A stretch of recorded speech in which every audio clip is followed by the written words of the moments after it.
Yeah, hey Matt. Just after your team goes up six with the 19-0 run, just what happened from there with the turnovers and all that stuff? You think? Yeah. Yeah. Well, obviously we did some good things in that run.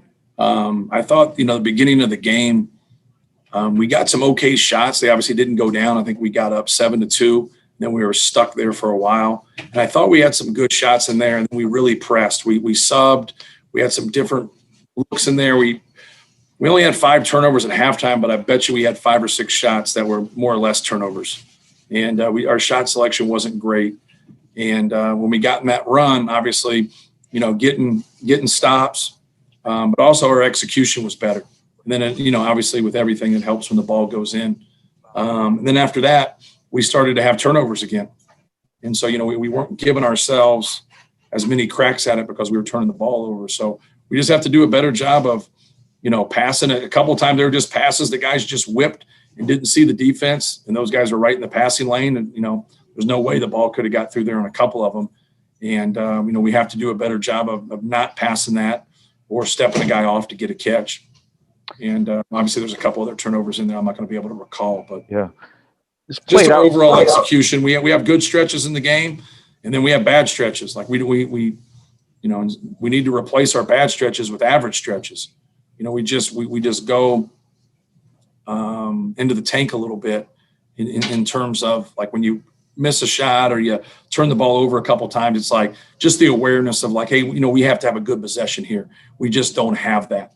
We're all just going to kind of get it back ourselves, and we just don't have that piece offensively, that offensive flow yet. But I do like our pieces. I think we got some talented guys that are learning how to play, and they're thrown into the fire here a little bit. And we just got to keep learning and adjusting and trying to be better. It's probably a kind of a bigger picture philosophical sort of question, but do you feel like your team knows how to win games like this yet? This played out a lot like Rutgers, where you'd taken the 5-point lead at Rutgers and then kind of the same thing. Is that something they have to grow into? Obviously, you got a lot of first-year guys and whatnot. Well, you want to learn from, the games that you lose, and you got to be able to earn that right. We were fortunate. Like, you can look at the outcome of tonight's game and feel good about it, but Illinois missed a bunch of free throws. Yeah. If they shoot their normal percentage, which isn't, off the charts or nothing, but it's still going to hand them 6-7 more points, I would think. I'm guessing a little bit. I'm not looking right at the stat sheet, but yeah, when you get into the game at Rutgers and, you have a chance to win coming down the stretch and you don't, then the same thing happens here. You have to earn the right to know how to win those games. You have to play better. And it is a kind of a philosophical theory type question, but there's truth to it. You have to be able to do that collectively on both ends. You got to be able to make those plays offensively, and you got to be able to make those stops. And we beat ourselves a little bit in areas. Is Eric in a bit of a rut right now? Well, obviously he didn't play well today, so we just got to go back to the drawing board and just work at it and play better, be more productive. And he's a good player. We all know that. And but there's not a player out there that doesn't go through some tough times. So he just needs to keep working and keep his head up.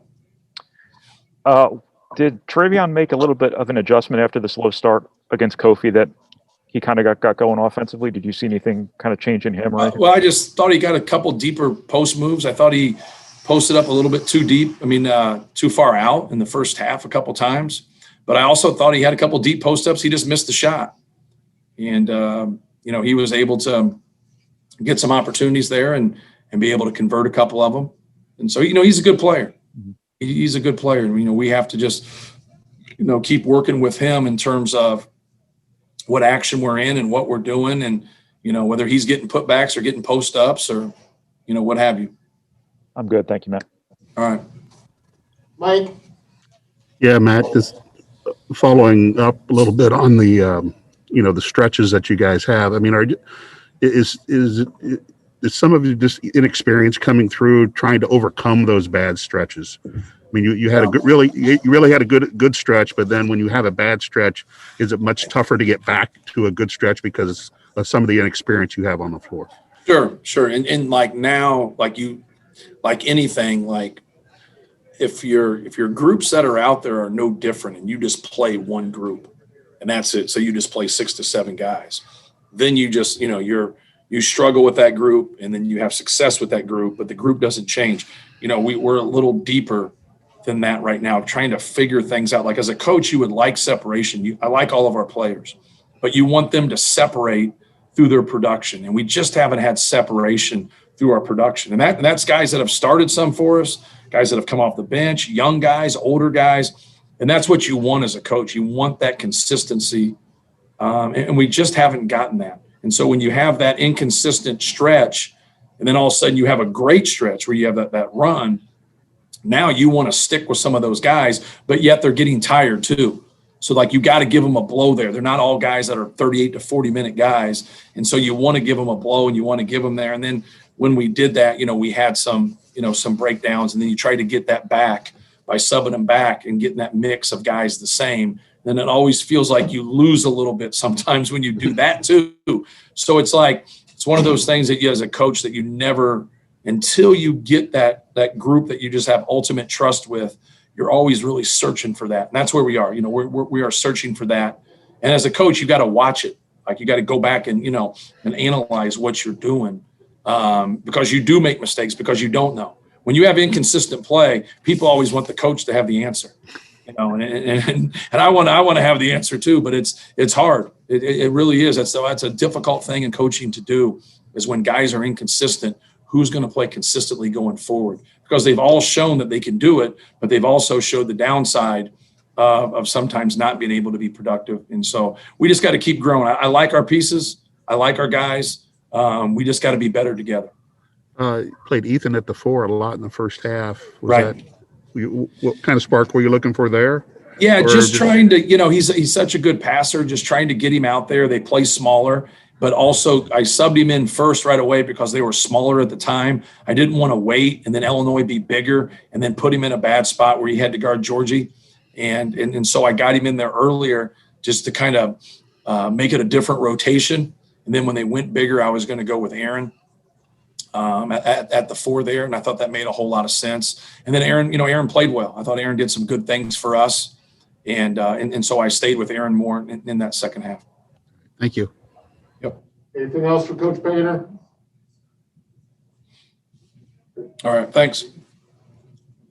Wait, hey, did I miss it? Hey, Matt. Oh, you have a question? Yeah, I'm sorry. You're good. I'm trying to monitor Illinois as well. I wanted to ask about your radio guy, Rob Blackman. In the pregame said that you guys stopped off at the Beef House. And I know that's a big traditional thing for both teams on the way to the opposing school. How did you manage to do that in the time of COVID? We didn't stop at the Beef House. I don't know what he's talking about. Okay. Well, so if he said that, he must have just said, like in the past, we've stopped at the Beef House. I didn't hear him. I didn't hear what he said, so I wouldn't know. But we've always stopped off there in the past, but we didn't this time. We ate at the arena, and then we came over, and then we ate at the hotel. Okay, that makes a lot more sense. That's all I got. Thank you so much. Cool.